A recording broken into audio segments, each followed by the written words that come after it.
Good morning. We could do better. Good morning. All right, are we ready to learn? Raise your hand.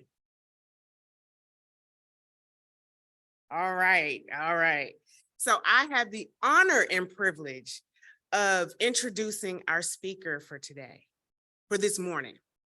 And this is James Davis. He is the CEO of Interactive Training Services. James is an award-winning trainer and presenter with over 30 years of experience in curriculum development and instructional design. He has designed and delivered training on conflict resolution, communications, building trust, work-life balance, dealing with difficult people, leadership and team building skills, and organizational and change management on a national level. James designs and delivers training that is relational, experiential, and applicable, and learner-based. Fun known fact that I just learned about Mr. James Davis, he's retired 3 times. Ooh, I envy him. So please welcome James Davis. Wow.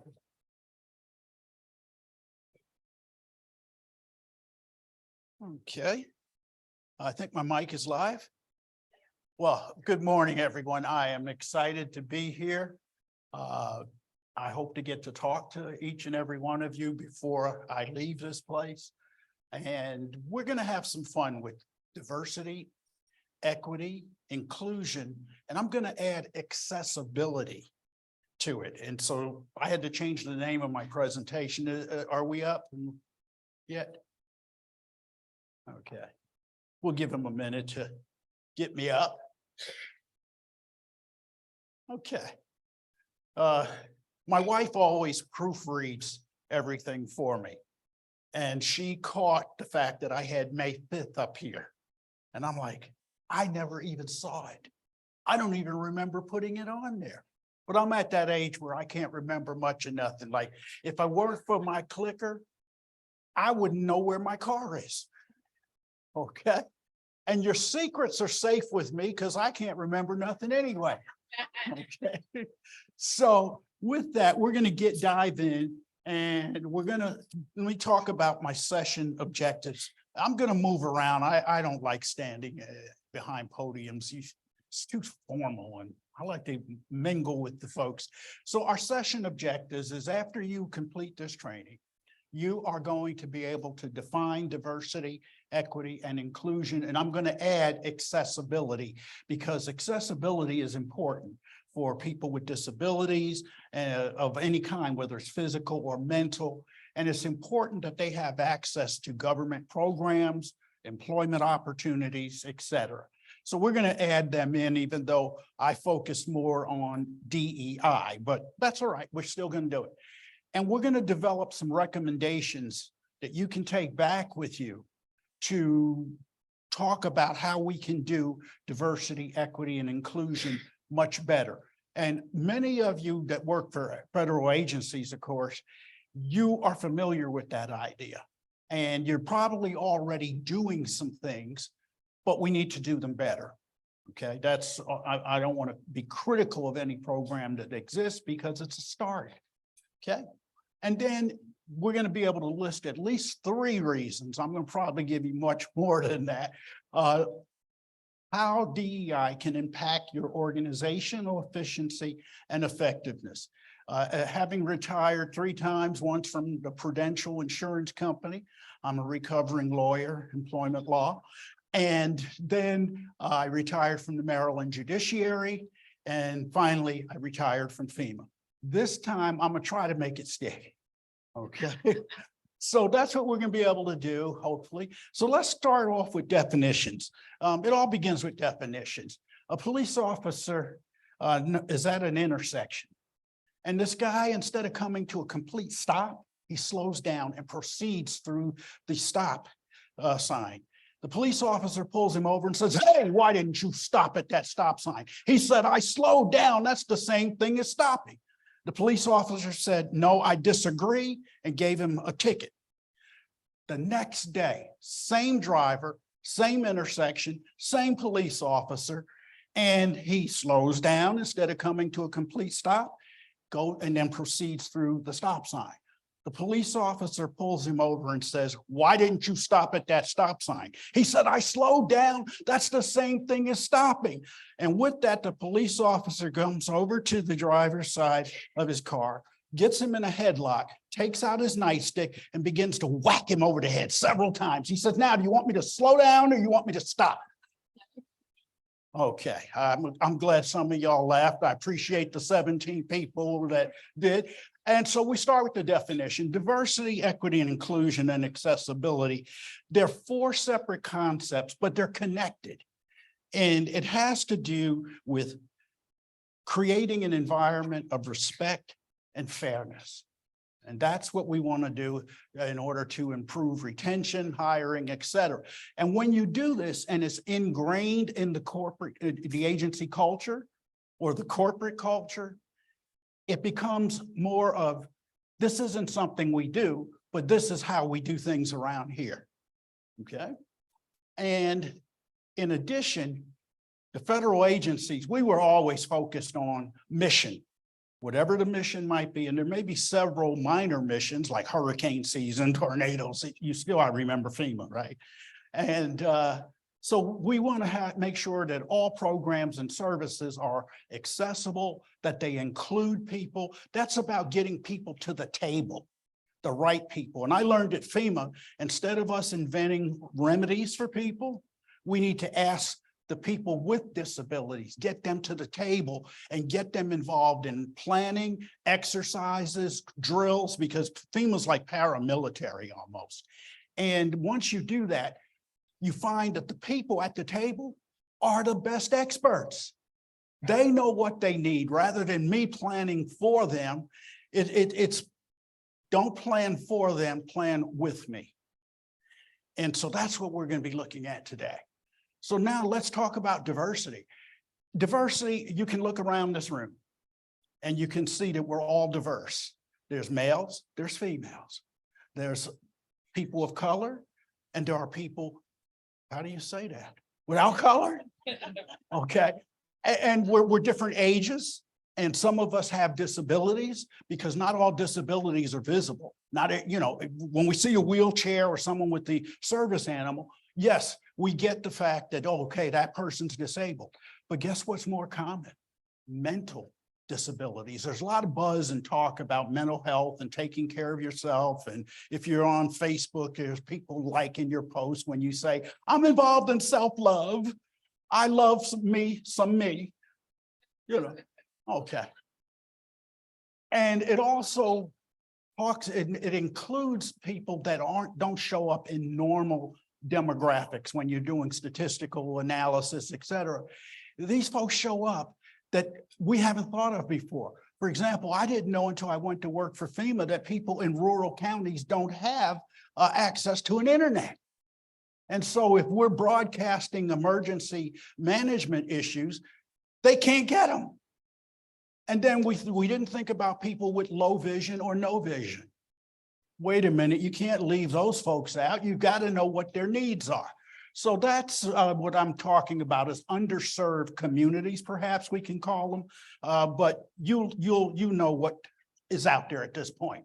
So now some elements, and these are all protected by law. The first ones I'm going to talk about are all covered by the Civil Rights Act of 1964, the Rehabilitation Act of 1973, the Americans with Disability Act, which mirrors the federal version. The only difference between them is one applies to the federal government, the other applies to state.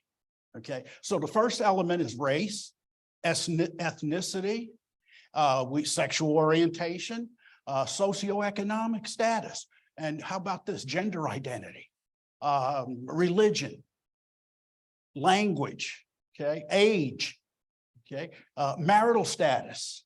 You can't get rid of me just because I'm single. But let me assure you, I am not. That lady in the back, I've been married to for 44 years, and we have not killed each other. during that time. And people wonder why we're so lovey-dovey. You know, we call each other dear and honey and sweetie and stuff like that.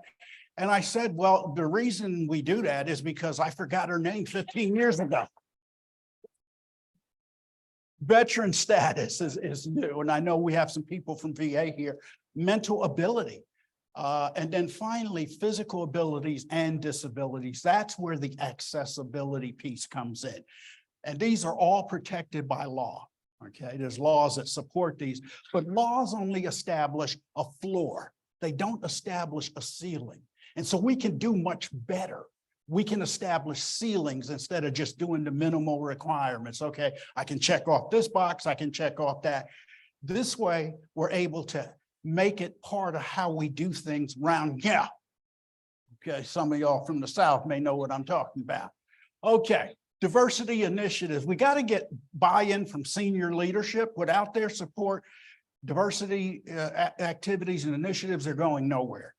And then a lot of places are hiring chief diversity officers.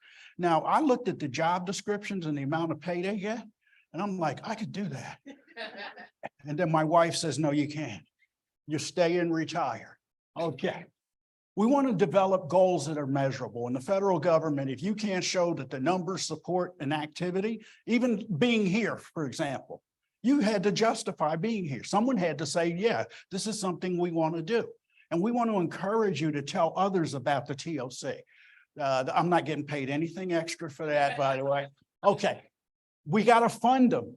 I worked on many projects at FEMA that were unfunded initiatives. Wait a minute, y'all didn't ask Congress to give us some money to do this and you want us to accomplish it? Now you're telling me that's my mission and to do it with no money. Oh, well, you may as well tell me to jump from here to the moon. I can't do it, but we did. Then you need metrics. Everything is data-driven, decision-making, and so forth. So you've got to have metrics that are tracking different areas. And then there's some others. What are some other things that we might need to include in this program? This is the participatory part, folks. This is where you get to talk. And I'm going to give you some opportunities to do that. Okay, anybody? And use your outdoor voice. Is there an other thing, something you can think of that needs to be added to this list? A planning committee, yes. Right, and coordination with HR. And employer relations, if you have those divisions. You had your hand up. Yes, how we do things.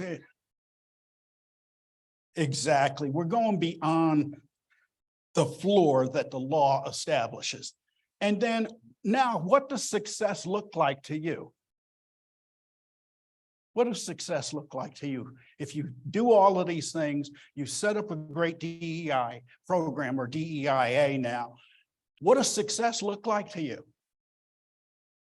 An increase in productivity. I'm going to talk about that. What else? Culture and inclusion. Yes. What else? Go ahead. Retention of employees. Is it important to retain folks? Look, recruitment is expensive. You've got to advertise the job. You've got to go through a bunch of resumes, and then there'll be some that are selected and others that are rejected. Then you've got to spend time going through the interview process, and that can be however long it is. And then finally, to get HR stamp of approval to hire that person and the background check. So this is expensive, a recruiting effort. And we don't want to waste money and time with doing this kind of a process, but just appreciate that once they're hired, that's not the end. You got them in the door. Now it's time to move them along. There needs to be employment opportunities that they're eligible for and they have access to. And that is a key. Many speakers in this conference have talked about respect and trust.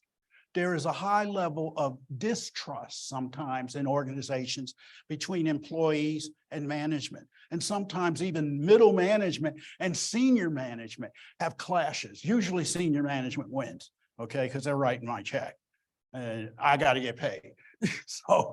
But there is this tension there. And it's important that we understand that we want to retain people, not just get them in the door and then have to go all back through recruiting and hiring and all of that stuff. Okay, so that's that part. So now what I want you to do is I want you to take out your cell phones and I want you to look at your contact list and you're going to answer that question. Okay, you all listening to me, right? Okay. Because I don't see many cell phones. Okay, I see a few over here and okay. So now go into your contacts and I want you to tell me, is your list of contacts racially or culturally diverse? And why not, why it is, and then why not? And then if you have a why not, then you need to be thinking about, well, how can I fix this? Okay, everybody clear, including my people that are online? I want you all to drop it in the chat. If there is a chat function, I didn't check. Shame on me, bad, James Davis. Okay, how we doing? Okay, can somebody tell me who had a culturally diverse list? Raise your hands. Okay, and of those people that raised their hand, can somebody tell me why that is? Because they like me. I like that. Okay, I like people that are likable. Go ahead. Because I talk to everyone. Okay, and so you're including these people as contacts. Go ahead. Yes, when you're in a place like this, for example, and you're meeting people that are at your table, like she encouraged you to do at the very beginning, I hope you'll do that. I think it was called blink.com to get the app, and you'll be able to share with the people that are at your table. Okay, for those who didn't have their hands up, okay, can you tell me why it isn't culturally diverse and how you can fix it? Who's going to be brave enough to get on the dance floor? You folks look like people that like dancing. So, and you all remember the party days. Somebody had to break the ice by getting on the dance floor. So who's going to get on the dance floor for me? Raise your hand so I can see you. Okay, you all going to lie to a man. Okay, no problem. But what I want you to think about is if your contact list isn't culturally and racially diverse, think about what's going on. Do you have barriers? Do you have limits? Are you excluding people intentionally, or it's just the way it stacked up? Go ahead.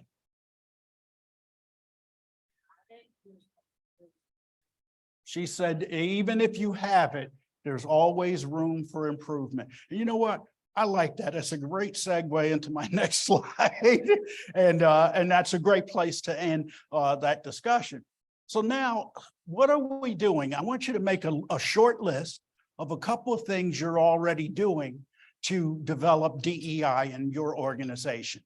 And then after that, what I'd like you to do is how have hiring, recruiting, retention, employee engagement. You know, if employees aren't engaged, they're not going to do their very best. They're going to do the minimum effort, and it's generational as well. I'm not picking on Generation Z for no reason. Okay, if you've ever had to work with one, you know exactly what I'm talking about. Okay, and then does your agency have data to support what's going on, what your initiative is? Because if you can't track it with data, you can't justify its funding. In fact, anything that doesn't contribute to the mission and vision of your agency or organization needs to be discontinued because you're wasting resources. And in the federal government, that's the taxpayers' money. And we sometimes act as if, well, what the heck, we can always print more money and, you know, we can always ask for more from Congress. But at some point, accountability has to kick in. And that's what top executives are going to want to see. They're going to want to see that, hey, this program, we should continue funding it. In fact, we should increase its funding because it's necessary. And then what areas do we need to improve in? Okay, so can somebody be brave enough to start us off? Okay, the brave people stayed home. All right.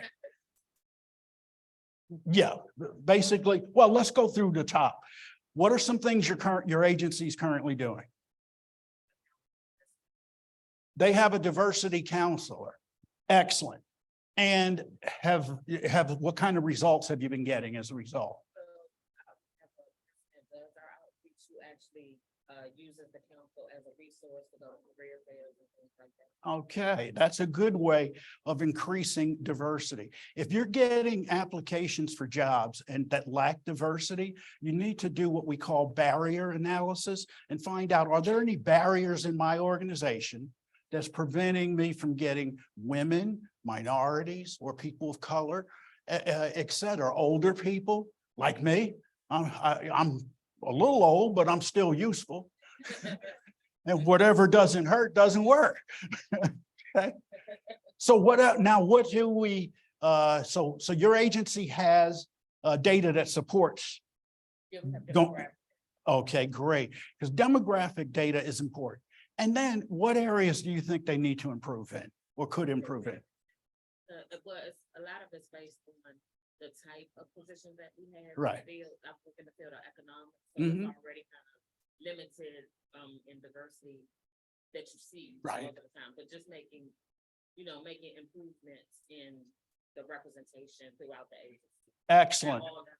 I don't know if you all were able to hear her. I didn't have a handheld mic that I can use because I'm going to be talking to you. I'm not going to spend my time up here, me talking. I want you all to talk. Okay, do we have a handheld that we can use? Okay, great.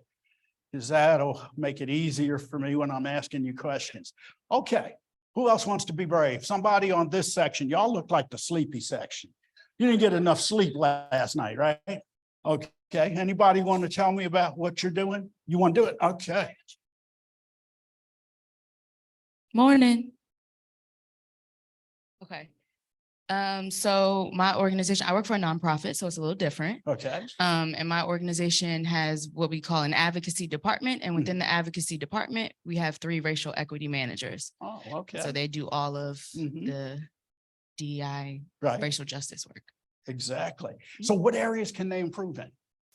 I think we can improve greatly when it comes to accountability for leadership, Mhm. retention, psychological and physical safety for staff, especially staff who are racially diverse, That's- culturally diverse. Mhm. Thank you so much. I appreciate you, and the check will be mailed to you. Well, no, I'll use your Cash App. I'm good with technology. If she doesn't get any cash, well, if you give me an answer, I might get your Cash App. Give it again. Oh, Lord. So I was saying, good morning, everyone. I was saying that our agency has a diversity council, and we have a person in our HR area that uses the council as a resource for recruitment and retention. We do some employee engagement activities. But as was said earlier, there's always room for improvement. I work in the field of economics, which isn't necessarily that diverse. So trying to attract talent, from all areas, and to have that talent show up in all levels of the agency is something we're still, challenged with. Thank you so much. And if you'll give me your Cash App, I'll make sure that I get some money to you right away. Okay, I'm gonna go you, then I'll go back there. Good morning, everyone. So we recently I work at a DoD agency, and we recently got our first Chief Diversity Officer. Mhm. So we're brand new in that. So working in workforce development, if anyone already does that, please let me know, because we're looking for ways to, now that we have that, to start that connection. So I got both hands up. I'll come with you later. Because that was something that I did at FEMA as well. Okay, I saw a hand back here. Who was that brave individual? There you go. Good morning. We have a CDMO, Chief Diversity Management Office. We have about 20 internally, we call them affinity groups that work with us. Others call them ERGs. We also have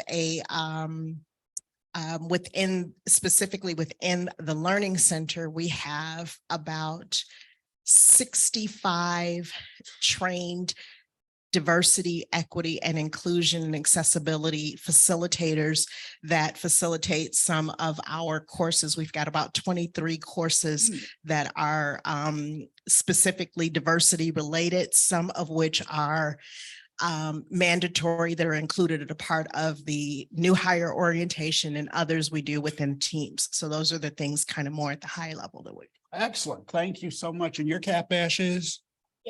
Okay, she gonna she sent it to me already. Great. Okay. Oh, we got another brave soul. So the breakfast is wearing off. Okay, great. Coffee's kicking in. Good morning, everybody. I'm with Huddle IG and we're in the audit component, but as an organization, we did hire a chief diversity officer. We established a diversity council, and that's representation from all four components of our agency. And just last year, they added an element to each of the SESers performance plans Yes. to ensure that they, as a leader, develop and initiate diversity activities for their component. Excellent. That is excellent. Give her a hand, everybody. Yeah, that is excellent. And she mentioned something that's important, tying DEIA to compensation. So that now it's part of your performance appraisal. You don't reach the goals, just like any other part of the mission, then you haven't done what we asked you to do. And someone else said something that answers my other question when I talked about what do we need to build a good diversity program? One of the others is employee resource groups, ERGs. She used that and it just triggered in me, wait a minute, that's one of our others. That's something that we need to add to our list, is you want to have an employee resource group. At FEMA, we had plenty of those. I served on many councils, developing competencies for each position throughout the agency. I think GS2 all the way up to SES. Okay, great. You guys did a wonderful job with that. So now we get to equity. Equity is about ensuring equal treatment of people. Would you want to work for somebody who doesn't treat people fairly? Nobody raised their hand and they answered him not a word. Okay, let me go back. Excuse me for that. Equity attempts to identify and remove barriers. When you treat people fairly and they feel like they're being treated fairly, they tend to stay with you. Many will pass up more money. We got studies that show this because they know the demon they're working with. But what about the new demon? I don't know anything about that person. That could be, jumping from the pan into fire. And so people tend to stay with employers that they feel are treating them fairly. When a person leaves or a marriage or a job, they leave because they don't feel respected. They don't feel that they're being treated properly. And so that's important to all of these kinds of efforts. So now we got a few questions. What are some benefits of equal treatment and removing barriers? Okay, I don't see any hands yet. Some of you still working that breakfast off. Go ahead. Better collaborate. Hello. Better collaboration. Okay, great. Anyone else? Just say that for me in the mic. They're engaged. Engaged. Engagement is, I know that I felt engaged because I kept referring to the mission, what we had to accomplish. And we had to make sure during hurricane season that people were taken care of, during tornadoes. And I thought that, before I went to work for FEMA, I never even watched the weather because I didn't care. I figured I can't do nothing about it. So what? It's snowing. Well, that snow, eventually melts. That causes floods, erosions, and then add to that, tornado season has already started, and hurricane season starts the end of May or early June.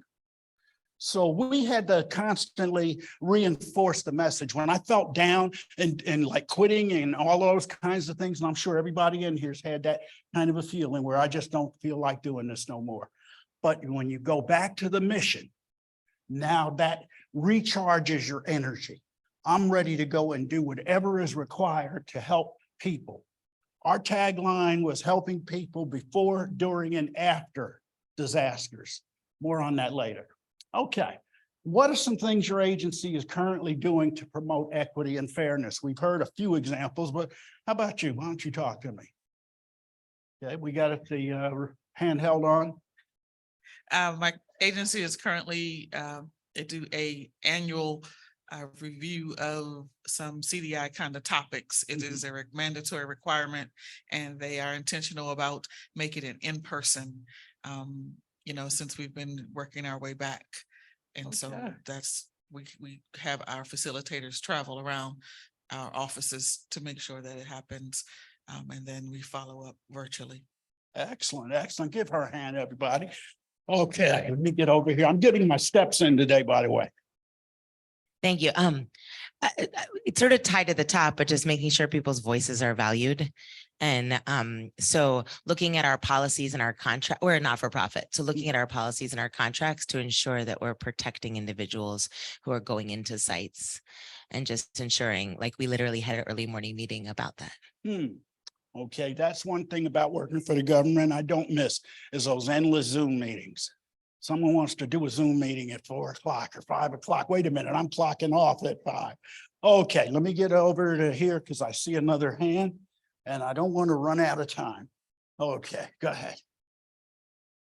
Good morning. I'm a contractor, but I wanted to talk about some of the work that I'm doing with one of the agencies that we partner with. And we've been doing equity and equality training across the organization. And it started at the top with the leadership team. And then we helped to move that down and drive it into the organization. And one thing that we're really focusing on is how do you operationalize equity, right? We often talk about it at a theoretical level, but like, what does that mean in the sense of hiring and performance management and fairness? And so we wanted to make sure we have those conversations at the highest level, but then push them down throughout the organization. Absolutely. I like this guy. I love the answer that he gave, but I'm working this gig alone, okay? Shameless self-promotion is not allowed. Say that with me. Shameless self-promotion is not allowed. Y'all, the people over here seem to be, okay, let me get y'all alive. One of the most important skills is listening. We've got to listen to the voices we haven't heard before. Can everybody stand up? Y'all need to work that breakfast off. Okay. Now, some of you may know this, and that's okay. It don't matter to me. I'm still getting paid nothing. Okay. So what I need you to do is stretch your hands out like that. Okay. Now up like that to the side. Now, if you can do it backwards without breaking anything, back. Now, what I need you to do is touch your face. Houston, we have a problem. This is not your fate, your chin. You heard what I said to do, but you did what you saw me do. That's a leadership course that I teach, but you may be seated. Okay. Are you listening? So now you're listening. Okay, good. Okay. Final question is, what can we do to improve initiatives at your agency or organization? Just give me one thing that we can do to make things better. Okay, we got somebody over here. Good. I actually have a question to your question. Go ahead. Can you explain the difference between equity and equality? Well, the goal is equality. Equity is like the road that gets us there. Think of it that way. I hope that helps. Okay, you got 2 more questions that you can ask me during this presentation. Okay, let's see here. I saw another brave soul. I'm doing pretty good. Yes, I'm getting those steps and I'm counting, man. My Fitbit is going. Go ahead. So I just wanted to share something that's going on from the federal side, because the Chief Diversity Officer for the Office of Personnel Management is working closely with all of the entities to ensure that Chief Diversity Officers get hired. And so they're bringing together all of the councils to have that conversation so that everybody has a piece in the pie and understands what their role is. Thank you. Give her a hand, folks. She did a great job. Inclusion is about building a culture where people feel welcomed, where people feel valued. They tend to stay with you. Okay, if you devalue people and they don't feel that you're treating them fairly, one of the things that you can happen is you'll have people going out the door. Okay, and then it creates a welcoming environment that embraces people. It becomes part of the culture of the organizations, and everyone gets respect. Nobody in here wants to be disrespected. Okay? And that's something that people want. And they have to trust. Trust is another key element in doing this and doing it well. Okay. An environment that is inclusive, guess what? It's supportive, it's respectful, it's collaborative, and it encourages everybody to participate. And that's what we want to include. Okay, we're gonna let you talk for a minute. I'm gonna give you about 3-4 minutes. And you're gonna have a table discussion. My people online, I guess you can drop your answers in the chat. But I need you all to begin the discussion. Okay? I told you this is a workshop. That means you're gonna work. Okay, so start the discussion around these questions if you would. And I'm going to give you 5 minutes because I think I'm going to run out of time. If I don't, my wife is keeping track and she'll hold up a sign that says, you got 5 minutes. Wrap it up, make it quick. Okay, go, begin.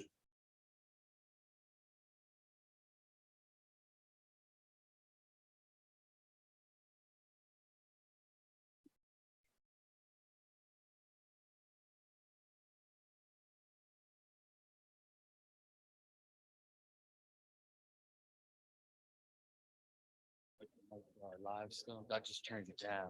No, that's good. What I'm going to do is I'm going to probably, if I got enough time, ask 1 table or 2 tables to tell us what they came up with. Hey, babe. Do you have your watch on? I do, but I don't know if it's accurate or not. It's 9:08. Oh, okay, good. I still got some time. I'm doing good. Yeah, good. Take some more. You got time. Okay.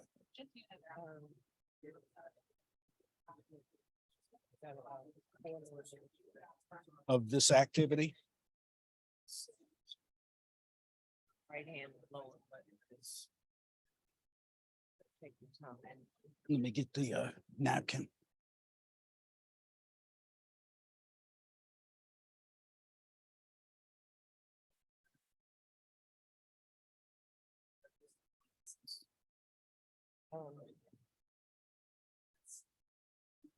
On the exercise, you said touch your face.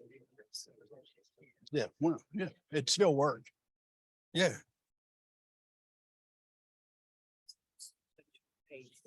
What did you do? and then I said, touch your chin, and I did this. It still got them. No, that's the whole point of it, is to get them to, you kind of mislead them a little bit, the stretching first, and then now touch your chin.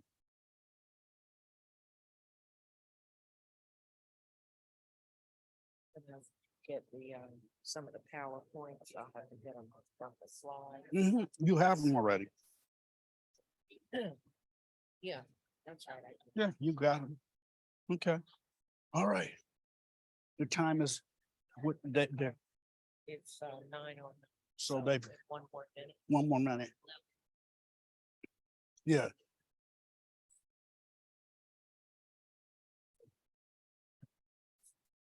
What?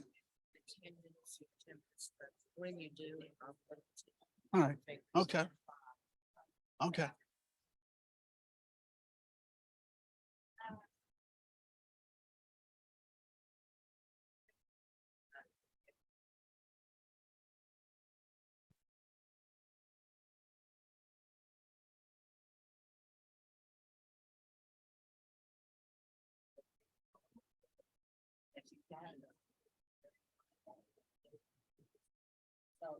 Okay, you have 1 more minute.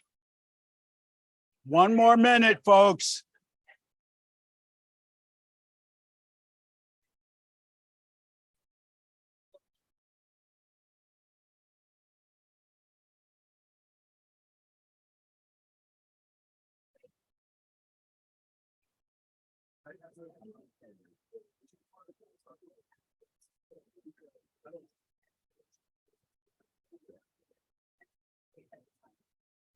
Okay, folks, I think is my mic on? Justin?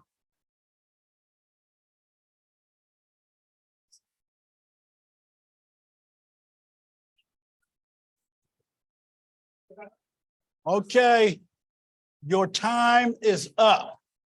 All right. I've listened to some of your discussions and it looked like you were having some great discussions. So I'm going to pick on this table right here.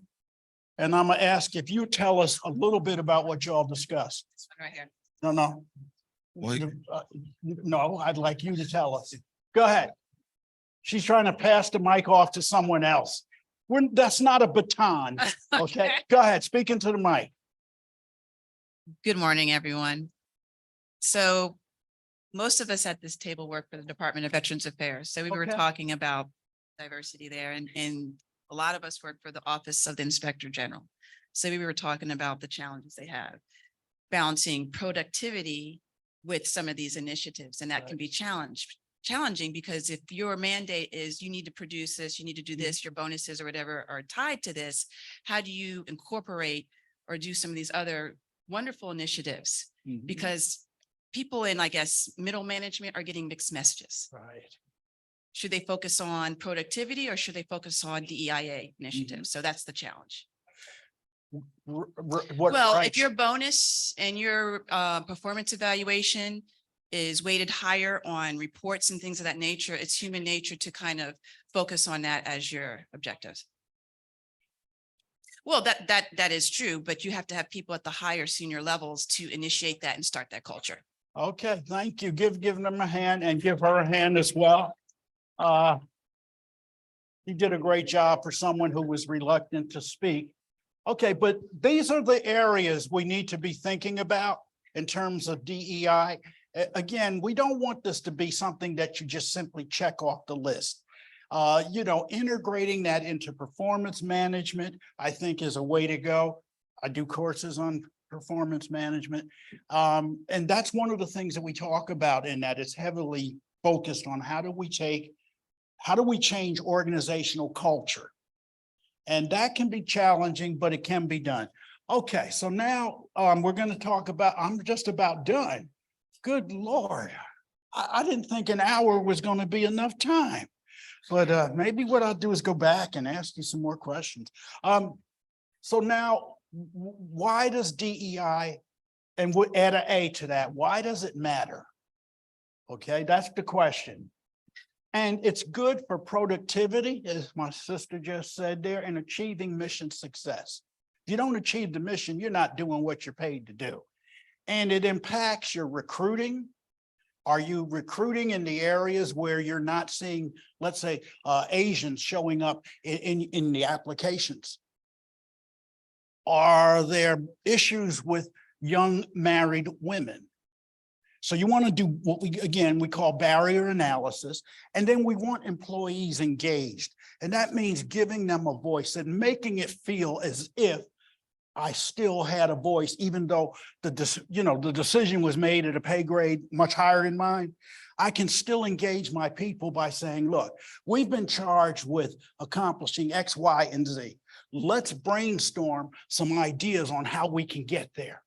That makes people feel like they're involved in decisions that impact them. And that's one of the biggest things people will tell you during exit interviews. I didn't feel included. I didn't feel like my voice mattered. So it impacts all these things. And then organizational satisfaction. When you do employee engagement surveys, typically you may get maybe a 55% response rate. And of the 55%, 30% are not happy. Well, we can't all be happy, right? So employee satisfaction.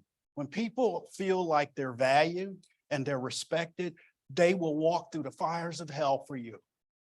And I've been fortunate in my lifetime to have managed at all levels, including the executive level. And I got to tell you, one of the key things that I learned to do is to build trust among team members. That's how you engage people. That little example I just gave you of involving them in discussions on, okay, here's what we've been charged with doing or tasked with doing. How do we figure out a way to do it? I want to hear your voice.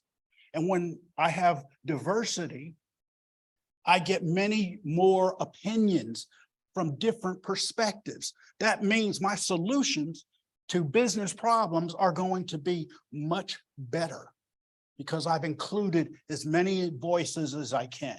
That goes back to the inclusion piece, the accessibility piece. All of this ties together. And then it's good for brands. Like I told you, FEMA's thing was helping people before, during, and after disasters. And we took that serious. I still have the card that they gave me, and I've been retired for 2 years from there. By the way, can you do something about getting me off the NRCC response list? Because I was deployed there every time there was a hurricane, 12-hour days, 7 days a week. And quite frankly, those people were giving me headaches, but they still call me. It's like they expect me to report and I'm not showing up. Okay, enough about me. Let's get back to this. It fosters a sense of belonging. You know, people want to feel, you know, it's like that movie, TV show Cheers. Anybody remember that? You want to go where everybody knows your name, right? That's the same thing when I feel like I belong in this organization, like I matter, that my viewpoint is heard, and I'm being treated a respectful thing. DEIA is the right thing to do. And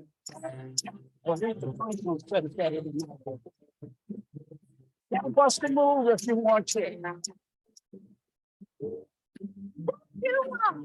Go ahead, put your hands together, come on.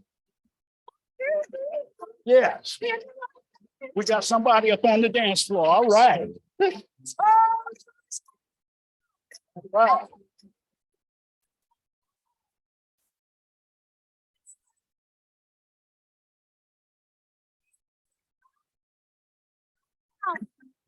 Put them hands back together. Song's still going.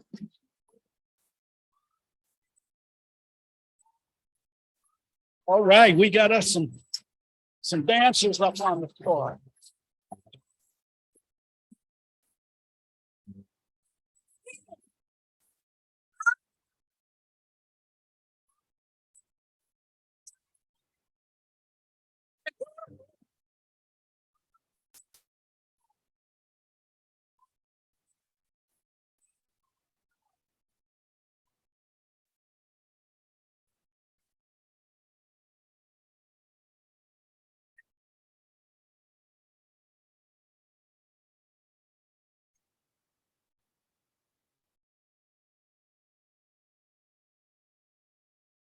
All right, give her a hand.